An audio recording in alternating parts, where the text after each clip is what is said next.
بسم اللہ الرحمن الرحیم۔ السلام علیکم ورحمۃ اللہ وبرکاتہ۔ یکم محرم حضرت فاروق اعظم رضی اللہ عنہ کی شہادت کا یوم ہے۔ اسی مناسبت سے حضرت عمر فاروق رضی اللہ عنہ کے کچھ اقوال آپ کے سامنے پیش کرنے کی سعادت حاصل کی جا رہی ہے۔ حضرت عمر فاروق رضی اللہ عنہ نے ارشاد فرمایا، میں کسی بلا میں مبتلا نہیں کیا گیا مگر یہ کہ اس میں مجھے اللہ تعالیٰ کی 4 نعمتیں ملی۔ یعنی جب کوئی مصیبت آئی، کوئی آزمائش آئی، کوئی پریشانی آئی تو آپ فرماتے ہیں کہ اس میں مجھے اللہ تعالیٰ کی 4 نعمتیں ملی۔ نعمت تو سب کو ہی نعمت لگتی ہے، خوشی اور راحت کا موقع تو سب کو ہی اچھا لگتا ہے، اس کو ہم نعمت سمجھتے ہیں، لیکن حضرت فاروق اعظم رضی اللہ عنہ ہمیں یہ سکھا رہے ہیں کہ کوئی مصیبت بھی آتی ہے، کوئی آزمائش میں مبتلا کیا جاتا ہے تو اس میں بھی ہمیں نعمتیں ملتی ہیں۔ حقیقت میں وہ ہمارے لیے باعث نعمت ہوتا ہے۔ کس طرح ہوتا ہے؟ آپ نے فرمایا کہ 4 نعمتیں مجھے اس میں نظر آتی ہے۔ پہلی تو یہ کہ وہ مصیبت میرے دین میں واقع نہیں ہوئی، یعنی وہ مصیبت پریشانی کا جو بھی معاملہ تھا دنیاوی معاملات میں، دنیاوی امور میں ہوا، دنیا کے کاموں میں ہوا، کسی دین کے کام میں نہیں ہوا۔ اس کا یہ مطلب ہے کہ ایسا نہیں ہوا کہ کوئی ایسی پریشانی آ گئی جس کی وجہ سے کوئی حرام کام کا ارتکاب کرنا پڑے، کوئی فرض یا سنت کو چھوڑنا پڑے، یا اللہ اور اللہ کے رسول کی نافرمانی کا کوئی کام کرنا پڑے، ایسی مصیبت تو نہیں آئی۔ تو اس طرح سے جو بھی مصیبت آئی وہ بہت بڑی نعمت ہوئی۔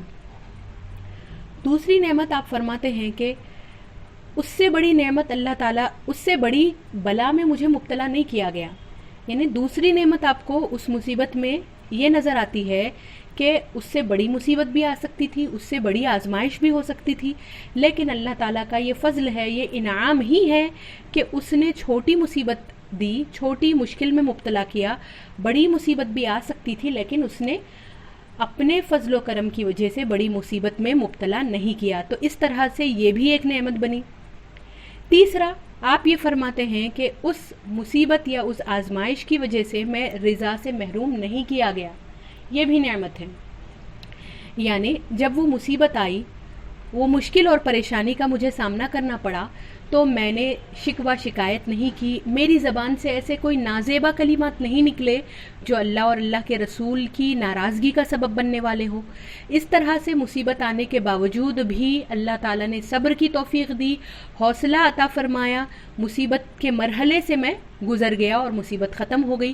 تو اس لحاظ سے یہ بھی بہت بڑی نعمت ہے کہ مصیبت آئی لیکن وہ موجب ناراضگی خدا و رسول نہیں بنی، تو یہ مصیبت اس طرح سے نعمت بن گئی۔ چوتھا، آپ یہ فرماتے ہیں کہ اس میں مجھے اللہ تعالیٰ سے ثواب کی بھی امید ہے۔ یعنی 3 نعمتیں تو یہ ہو گئی، چوتھی نعمت اس میں یہ ہے کہ مصیبت آئی تو ثواب بھی تو ملا، کیونکہ حضور اکرم صلی اللہ علیہ وسلم نے ارشاد فرمایا، جب بندے مومن پر کوئی مشکل آتی ہے، کوئی مصیبت میں وہ مبتلا ہوتا ہے، حتیٰ کہ اس کو کانٹا بھی چبھتا ہے تو اس کے بدلے میں بھی اللہ تعالیٰ اسے ثواب عطا فرماتے ہیں، نیکیاں اس کے لیے لکھ دی جاتی ہے۔ تو مصیبت آنا اس لحاظ سے نعمت ہے، کوئی تکلیف دہ امر کا پیش آنا یا کوئی جسمانی یا ذہنی تکلیف کا ہونا اس لحاظ سے نعمت ہے کہ اس میں مبتلا ہو کر صبر کریں تو اللہ تعالیٰ اس کے بدلے میں بھی ثواب عطا فرماتا ہے، تو اس لحاظ سے یہ بھی نعمت بن گئی۔ معزز سامعات، حضرت عمر فاروق رضی اللہ عنہ کے اس مبارک قول کو اگر ہم ہمیشہ اپنے ذہن میں رکھیں تو کبھی ناشکر گزار بندے ہم نہیں بنیں گے۔ ہمیشہ شکر کا احساس ہمارے دل میں پیدا رہے گا، چاہے حالات جو بھی ہو، مشکلات ہو یا راحتیں ہوں۔ ہمیں حضرت عمر فاروق رضی اللہ عنہ کے اس مبارک فرمان کو اپنے پیش نظر رکھنا چاہیے۔ ایمان کے متعلق حضرت فاروق اعظم رضی اللہ عنہ کا اور ایک قول آپ کے سامنے عرض کرتی ہوں۔ حضرت عمر فاروق رضی اللہ عنہ نے ارشاد فرمایا کہ اگر روز محشر ندا کی جائے کہ سب لوگ نار میں داخل ہوں گے سوائے ایک آدمی کے، تو مجھے یہ امید ہوگی کہ وہ ایک میں ہی رہوں گا، اور اگر یہ ندا کی جائے کہ سب لوگ جنت میں داخل ہوں گے سوائے ایک کے، تو مجھے یہ خوف ہوگا کہ شاید وہ ایک میں ہی ہوں جو جہنم میں داخل ہونے والا ہے۔ تو یہ حضرت عمر فاروق رضی اللہ عنہ کے ایمان کی کیفیت ہے جس کو آپ نے ظاہر فرمایا۔ اس کی یعنی یہ دراصل حضور اکرم صلی اللہ علیہ وسلم کے ایک فرمان کی عملی تصویر ہے. آپ کا یہ قول مبارک، آپ کی زندگی مبارک میں آپ کی جو کیفیت تھی اس کو آپ نے جو اپنے اس فرمان سے بیان کیا، یہ دراصل حدیث شریف کے عین مطابق ہے.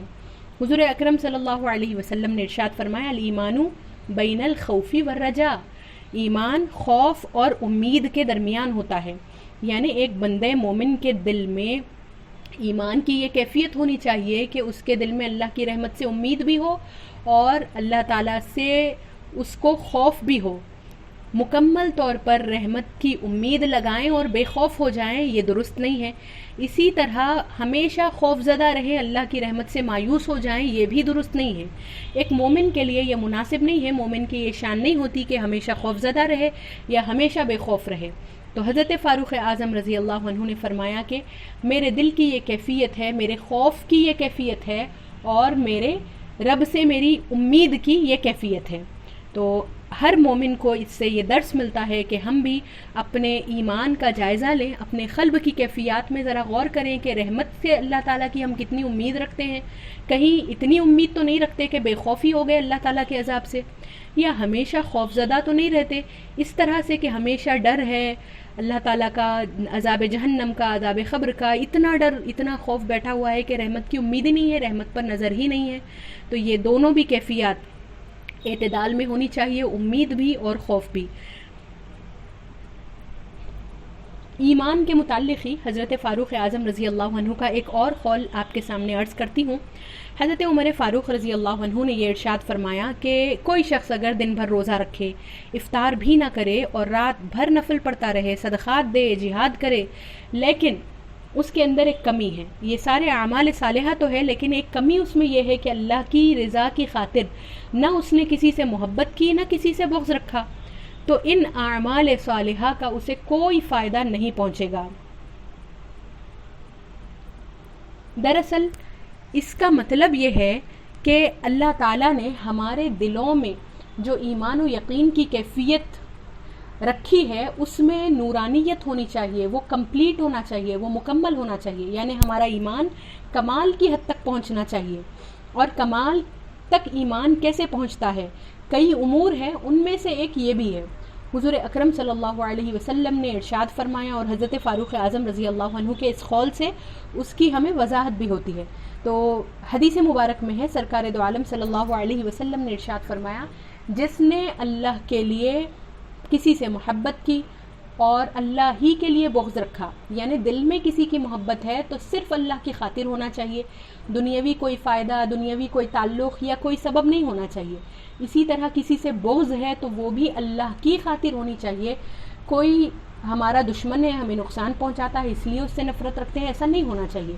تو جس کے دل میں یہ کیفیت ہوگی کہ محبت بھی کسی سے ہو تو اللہ کی خاطر، نفرت بھی کسی سے ہو تو بس اللہ کی خاطر، اس کے علاوہ کوئی غرض نہ ہو، تو اس کا ایمان مکمل ہو گیا. تو جو اللہ کے لیے محبت کرے، جو اللہ کے لیے بغض رکھے، تو اس کا ایمان مکمل ہے. حضور اکرم صلی اللہ علیہ وسلم نے ارشاد فرمایا. تو جب ایمان مکمل ہوتا ہے تو اعمال صالحہ کا بھی فائدہ ہوتا ہے.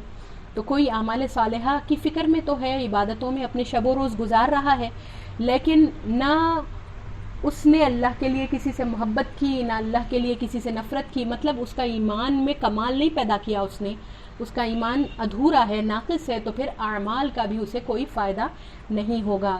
تو کمال ایمان کی اہمیت ہم کو اس سے پتہ چلتی ہے کہ ایک بندہ مومن کو اپنے ایمان میں کس طرح سے کمال پیدا کرنے کی فکر کرنی چاہیے، اپنے دلوں میں، اپنے ایمان میں نورانیت اور جلا پیدا کرنے کی فکر کرنی چاہیے. اللہ تعالی ہم سب کو توفیق عطا فرمائے، آمین.